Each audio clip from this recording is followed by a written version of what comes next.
This chart looks fake. A flat line for months, then a vertical explosion into 8 figures. Most investment charts look boring. Slow curves, tiny bumps, years of uneventful compounding. But every once in a while a chart appears that looks impossible. A portfolio that stays flat for months, then goes vertical, shooting from 5 figures to 6, 7, then 8, so fast it almost feels unreal. How does someone turn a modest savings portfolio into millions? Not in years, but in months. No cryptomania, no meme stock lottery, no Ponzi magic, just minerals. The most overlooked corner in the entire market. And behind it is one investor. A man who ignored the noise, ignored the indices, and built a thesis around a geopolitical shift most people didn't even know was happening. This isn't a story about luck. It's the story about how one person used a forgotten sector to turn a small savings portfolio into a multi-million-dollar explosion in a matter of months, and what his strategy reveals about conviction, timing, the new economics of national security, and how you can reproduce the underlying logic. To understand this kind of growth, you first have to understand the man behind it. The investor responsible for this chart isn't a hedge fund prodigy,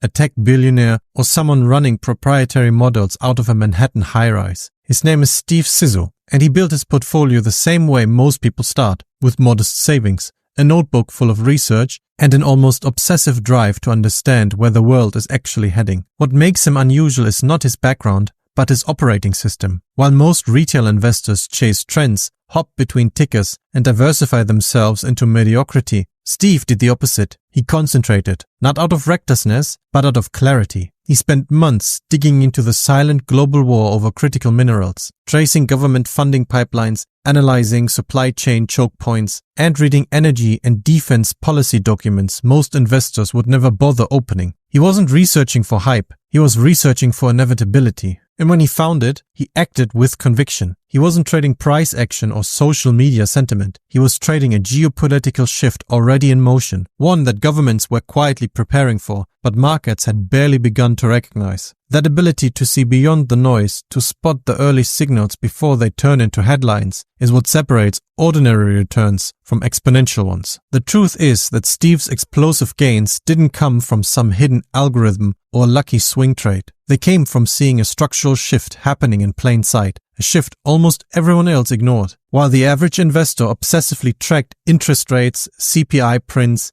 and the S&P 500's daily mood swings, a much bigger story was unfolding quietly behind the scenes. The collapse of Western control over the world's critical minerals. For decades, the United States outsourced the ugly, complicated, and strategically vital work of mining, refining, and processing the minerals that power modern civilization. Rare earths, graphite, cobalt, lithium, the raw materials behind missiles, chips, satellites, batteries, and every modern supply chain. Over time, China consolidated near total dominance. In some minerals, they control 80 to 90% of global processing. In others, closer to 100. It's a position no nation with global ambitions should ever tolerate, and eventually, the consequences became impossible to ignore. Behind closed doors, Western governments made a decision. This was no longer an economic inconvenience, it was a national security threat. And when national security enters the equation, capital flows don't trickle, they surge. Billions in funding, subsidies, tax credits, price guarantees, and strategic partnerships began pouring into domestic mining and processing. But because these policy moves were buried in government documents rather than splashed across financial news feeds, most investors never connected the dots. Steve did. He recognized that minerals weren't just commodities, they were choke points. Control them,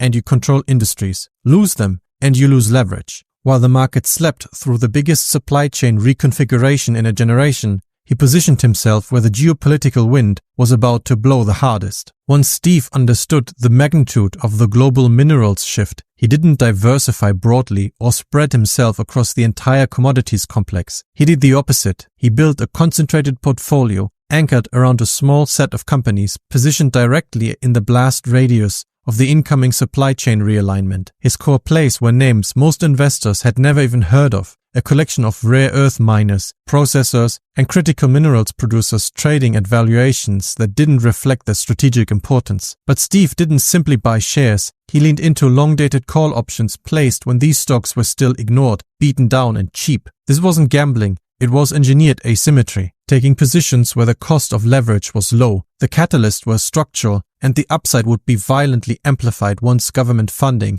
DoD contracts, and supply chain reshoring hit the mainstream. Most investors avoid this approach because concentration feels dangerous, but that's exactly why it works. In thin, neglected sectors like minerals, capital doesn't create gentle price appreciation, it creates violent revaluations. And when you're holding deep in the money calls on micro and mid-cap names during that repricing, the math becomes explosive. Steve didn't position for modest gains, he positioned for a sector to be rediscovered, and when it was, his leverage lit up. What turned Steve's concentrated minerals bet from a strong thesis into an 8-figure explosion wasn't luck, it was timing. His positions sat quietly for months because the market hadn't yet priced in what governments were already preparing for behind closed doors. Then the catalyst began to hit. First came policy. The US and allied governments rolled out funding packages, DoD contracts, and strategic partnerships to rebuild domestic mineral supply chains. These weren't headline events, they were buried in congressional reports, agency memos, and energy policy briefings most investors never read. But each one added pressure to a sector with almost no liquidity. Then came repricing. As capital finally reached these ignored companies, their share price didn't rise gradually, they snapped upwards. Thinly traded mineral names don't absorb demand, they react to it violently. A few institutional orders can double a stock.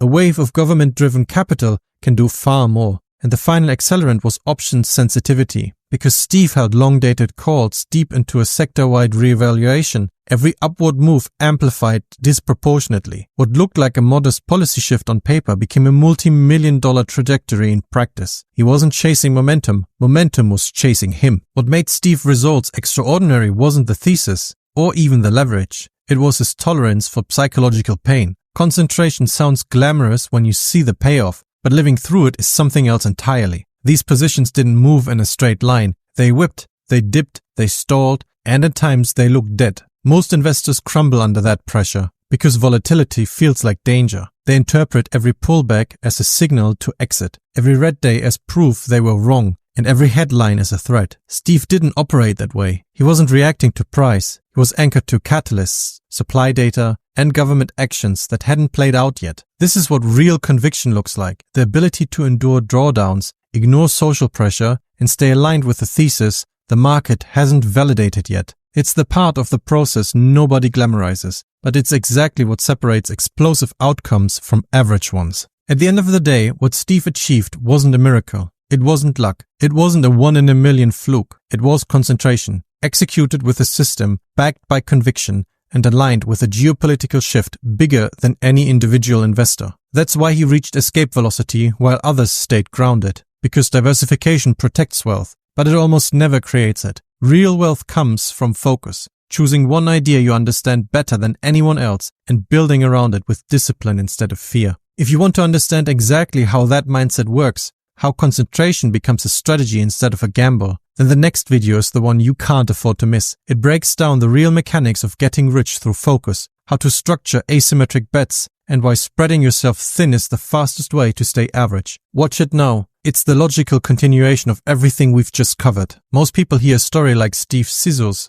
and walk away with the wrong lesson. They think it was good timing, or the right stock, or a lucky geopolitical tailwind. But those are surface level effects, not cause. Escape velocity doesn't come from picking the perfect ticker. It comes from understanding the underlying mechanics that make exponential outcomes possible in the first place. The math, the psychology, the structural forces, and the positioning tactics that turn a conviction into asymmetry, and asymmetry into a fortune. This bonus section isn't about retelling the story you've just watched. It's about dissecting the architecture behind it, the mechanics that generate asymmetric payoff, the signals that reveal when a sector is about to be revalued, the difference between conviction as a buzzword and conviction as a system, the psychological frameworks that allow an investor to withstand volatility powerful enough to break most people long before upside arrives. Asymmetric returns aren't magic, they're math. A small defined cost controlling a large amount of future value. In practical terms, that means buying exposure where the downside is limited to the premium, but the upside expands violently when the underlying finally reprices. This is why long-dated, deep-in-the-money calls are so powerful. They behave like leveraged ownership, but at a fraction of the capital, and with far greater convexity once the momentum enters the sector. Most investors misunderstand this. They chase short-dated options, gamble on volatility spikes, and buy calls with no catalyst behind them. But real asymmetric setups come from the opposite. Low implied volatility, clear structural tailwinds, and mispriced sectors. When those three align, and they rarely do, even a modest move in the underlying triggers an outsized change in delta, gamma, and ultimately portfolio value. Steve didn't bet on hopium. He built a position where the math was waiting for a spark, and when the spark arrived, the payoff curve did exactly what asymmetric structures are designed to do: go vertical. Retail investors talk about conviction like it's a feeling. Institutions treat conviction as a framework. It's not about believing you're right. It's about knowing the conditions under which you would be wrong. Real conviction has four components. First, the core thesis, the fundamental drivers of the trade. What is happening? Why is it happening? What forces make it inevitable? Second, the counter thesis, the strong argument against your position. If you can't articulate the opposing side better than your critics can, you don't understand the trade. Third, invalidation conditions, the precise signals that would make you exit. Not emotions, data, policy changes, funding reversals, supply chain shifts, liquidity breaks, objective triggers. Fourth, acceleration conditions, when you add, not reduce. Catalyst stacking, liquidity entering, policy hardening, sentiment flipping. This is the difference between I believe in the stock and I have structured, testable conviction. Steve didn't gamble. He built a thesis the way a macro fund does, and then acted accordingly. The earliest money is always made before the headlines, and Steve's edge came from recognizing that minerals weren't a niche story anymore, but a geopolitical pressure point. The key is understanding that sectors don't reprice because of vibes or narratives. They reprice because policy collides with scarcity. When governments decide a sector is strategically essential, capital moves faster than markets can react. The signals are always there early. Sudden increase in government funding or military involvement, new export controls or supply chain mandates, rapid shifts in permitting timelines, or coordinated agreements between allies that never trend on financial Twitter. These are the breadcrumbs. They point to a sector where valuations don't yet reflect the strategic importance. Minerals were one example, but the framework applies everywhere. You aren't looking for hype. You're looking for a sector where the world must reroute money, whether investors agree or not. Find those inflection points early and the upside takes care of itself. Explosive trades don't just test your research, they test your psychology. Most investors can spot an opportunity, but almost none can hold it when the market turns against them. That's where the concentration either becomes power or becomes pain. The real edge isn't seeing the thesis, it's surviving the path. Steve's advantage was psychological architecture, a clear invalidation point, a defined catalyst path, and zero emotional attachment to short-term price swings. When his positions dipped 20, 30, even 40%, he wasn't reacting to the red. He was evaluating the thesis. If the catalysts were intact, the position stayed. If the fundamentals strengthened, he added. This is the template professionals use. You don't manage emotions, you manage conditions. You don't react to volatility, you react to thesis change. And you don't measure conviction by how confident you feel, but by how thoroughly you can defend your reasoning under stress. Concentration rewards only the investors who can absorb discomfort without flinching. That's why so few reach escape velocity. Not because they lack intelligence, but because they lack psychological structure. Escape velocity isn't about making good investments. It's creating a portfolio structure where a single correct decision can outweigh a decade of small mistakes. Wealth accelerates when one position becomes disproportionately large relative to everything else. Not because you got lucky, but because your thesis lined up with a major structural shift and you had enough exposure for it to matter. Diversification slows that process down. It spreads your attention, dilutes your conviction, and forces every idea into the same safe, predictable box. Concentration does the opposite. It magnifies the impact of insight. When you understand a sector deeply and you're positioned with leverage at the right moment, the compounding doesn't happen linearly. It happens in jumps. That's escape velocity. The moment your portfolio stops responding to effort and starts responding to scale, the moment a single asymmetric bet pushes you into a different financial trajectory entirely. And it only happens when exposure, timing, and conviction are aligned, never when everything is split into 20 tiny cautious slices. At this level, the difference between a good investor and an exceptional one isn't intelligence, it's structure. The people who break free aren't the ones chasing trends. They're the ones who understand the underlying mechanics and then apply them with discipline. You know half the framework: asymmetric payoff design, sector inflection awareness, institutional level conviction, psychological endurance, and physics of escape velocity. Use them wisely.